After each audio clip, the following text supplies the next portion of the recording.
చూస్తున్నారుగా, Kantara chapter 1 pre release వేడుకల్లో ఎన్టీఆర్ ఎంత ఇబ్బంది పడుతున్నారో. ప్రతిసారి రిబ్స్ దగ్గర చేతులు పెట్టుకుని నొప్పితో కనిపించారు. ఈవెంట్ అంతా అలాగే ఇబ్బంది పడుతూనే ఉన్నారు తారక్. అది చూసి ఫ్యాన్స్ కూడా బాగా ఫీల్ అయ్యారు. ఇది చూశాక ఎన్టీఆర్ ఇంకా కోలుకోలేదని చాలా స్పష్టంగా అర్థమవుతుంది. నొప్పితో బాధపడుతున్నా కూడా కేవలం రిషబ్ శెట్టితో ఉన్న స్నేహం కారణంగానే బయటకి వచ్చారు తారక్. ఆ నొప్పి భరిస్తూనే ఈవెంట్ అంతా కనిపించారు.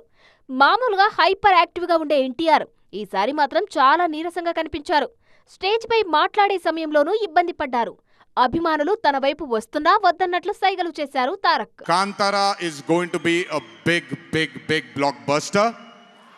Please go enjoy this on the 2nd of October. 2వ తారీఖున చూడండి. మీరందరూ దయచేసి థియేటర్లో ఎంజాయ్ చేయండి.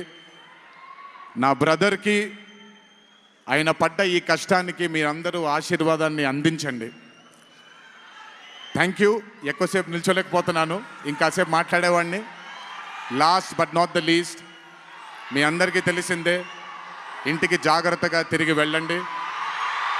మీ తల్లిదండ్రులు, మీ కుటుంబ సభ్యులు మీకోసం ఎదురు చూస్తూ ఉంటారు. జాగ్రత్తగా ఇంటికి వెళ్ళండి. మీ అందరికీ ముందుగానే విజయదశమి శుభాకాంక్షలు. యాడ్ షూట్లో గాయపడ్డ తారక్కు రిబ్స్ దగ్గర గాయమైంది. వైద్యులు 3 వారాలు విశ్రాంతి తీసుకోమన్నారు. దాంతో అక్టోబర్ చివర్లో లేదంటే నవంబర్ మొదటి వారంలో డ్రాగన్ షూట్కు రానున్నారు ఎన్టీఆర్. ఇప్పుడు కూడా కేవలం రిషబ్ కోసమే వచ్చారాయన. మరోవైపు తారక్ బయటికి రాకపోయినా పర్లేదు కానీ త్వరగా కోలుకోవాలని కోరుకుంటున్నారు అభిమానులు.